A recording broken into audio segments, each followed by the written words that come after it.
30,000-এর মতো লাশ জমিনে পড়েছে, প্রায় 30,000-এর মতো মানুষ আহত হয়েছে, অসংখ্য মানুষ চোখ হারিয়েছে, হাত হারিয়েছে, পা হারিয়েছে, কিডনি হারিয়েছে, অনেকে সেন্সলেস হয়ে পড়ে আছে, এখনো পর্যন্ত হুঁশ পর্যন্ত আসে নাই। আল্লাহ তাআলা এতগুলো লাশের বিনিময়ে বিজয় দিয়েছেন। জালেম এই স্বৈরাচার গত 16 বছর পর্যন্ত যে নির্যাতন করেছিল, এই নির্যাতনে মানুষ অতিষ্ঠ হয়ে গিয়েছিল। সে তো বলছিল, তার সাধারণ সম্পাদক ওবায়দুল কাদের তো বলছিল, এই ছাত্রদের মোকাবেলা করার জন্য আমাদের ছাত্রলীগ যথেষ্ট। আল্লাহ তাআলা সেটা দেখিয়ে দিয়েছে। জালেমদের অনেকগুলা শক্তি ছিল, বিতর্কতা অনেকগুলা শক্তি ছিল, দেশের যতগুলা বাহিনী ছিল সবগুলা তাদের পক্ষে ছিল। পুলিশ ছিল, র্যাব ছিল, সেনাবাহিনী ছিল, বিডিআর ছিল, সব ছিল। এরপরে বাহিরের শক্তি ছিল, ইন্ডিয়ার শক্তি ছিল। এরপরও তারা কি ক্ষমতায় টিকে থাকতে পেরেছে? কথা বলেন, পেরেছে? টিকে থাকতে পারে নাই। আর এই দেশের 20 কোটি জনগণের অভ্যন্তরীণ শক্তি ছিল, কারণ তাদের ইমানি শক্তি ছিল। তাদেরকে বিজয় দিবেন একজন, তিনি কে? আর একটু আওয়াজ দিয়ে বলুন, তিনি কে? এদেশের বিজয়ের জন্য কত মা সেজদায় পড়ে কেঁদেছে, কত বাবা সেজদায় পড়ে কেঁদেছে, কত যুবক সেজদায় পড়ে কেঁদেছে। তাদের কান্নাগুলাকে যিনি কবুল করে নিয়েছেন, তিনি কে? জালেমকে পরাজিত করেছে। আমার ভাইয়েরা, ইতিমধ্যে আপনারা দেখেছেন গত কয়েকদিন আগে, গত সপ্তাহে সিরিয়া বিজয় হলো। মুসলিমদের কাছে মক্কা মদিনার পরে যে ভূখণ্ডটি সব থেকে বেশি গুরুত্বপূর্ণ, সেটা হচ্ছে সিরিয়ার জমিন। সিরিয়ার জমিনে কিয়ামতের প্রাথমিক পর্যায়টা কায়েম হবে। এই সিরিয়ার জমিনের মধ্যে বাশার আল আসাদ জালেম এবং তার বাবা সহকারে দীর্ঘ 54টি বছর পর্যন্ত জুলুম করেছেন। প্রায় 5 লক্ষাধিক মানুষকে নিহত করেছেন, অসংখ্য মানুষকে ফাঁসিতে ঝুলিয়ে মেরেছে। আয়না ঘরের মতো, ওই দেশের আয়না ঘরের মতো অসংখ্য মানুষকে বন্দী করে রেখেছে। আমার ভাইয়েরা, এরপরও 54 বছর পরে যে মালিক সিরিয়ার ভূখণ্ডটিকে বিজয় দিলেন, তিনি কে? আর একটু আওয়াজ দিয়ে বলুন, তিনি কে? সুতরাং বিজয় আমরা যদিও বলি যে ছাত্রদের দ্বারা এই বিজয়টা হয়েছে, আমরা শুধু চেষ্টা করেছি। বৈষম্য বিরোধী ছাত্ররা এটা শুধু চেষ্টা করেছে। এই চেষ্টাকে সফলতার মানদণ্ডে যিনি পৌঁছিয়ে দিলেন, তিনি কে? আর একটু আওয়াজ দিয়ে বলুন, তিনি কে?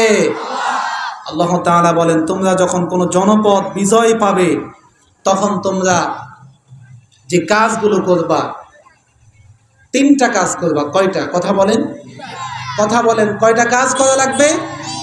আমরা যেহেতু বাংলাদেশের ভূখণ্ডটি বিজয় পেয়েছি, আমাদেরকে 3টা কাজ করা লাগবে। 1 নম্বরে ফাসাব্বিহ, অল টাইম পবিত্রতা বর্ণনা করা লাগবে একজনের, তিনি কে? আমরা পড়তে হবে সুবহানাল্লাহ, আল্লাহর পবিত্রতা বর্ণনা করা লাগবে। 2 নাম্বার হচ্ছে বিহামদি রব্বিক, আল্লাহ তাআলার প্রশংসা আদায় করা লাগবে। 3 নাম্বার হচ্ছে ওয়াস্তাগফিরহু, আমাদেরকে অল টাইম ক্ষমা চাইতে হবে একজনের কাছে, তিনি কে?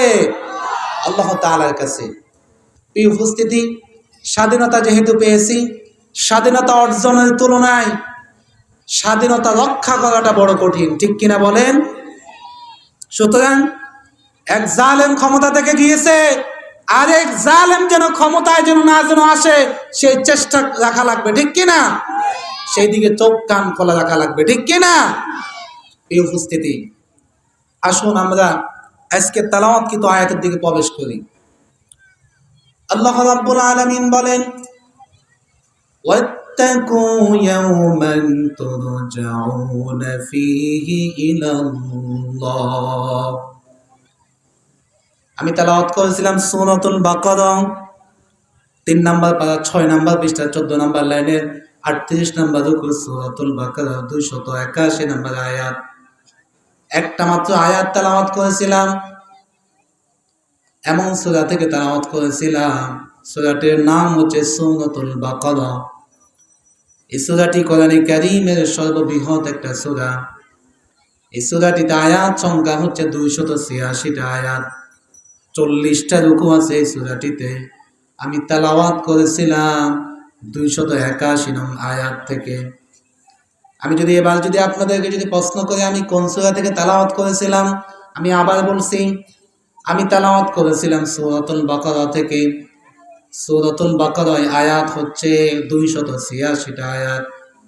এই সূরাটিতে 40টা রুকু আছে। আমি তেলাওয়াত করেছিলাম 281 নং আয়াত। বলা যাবে? কথা বলেন, বলা যাবে? সূরাটির নাম কি?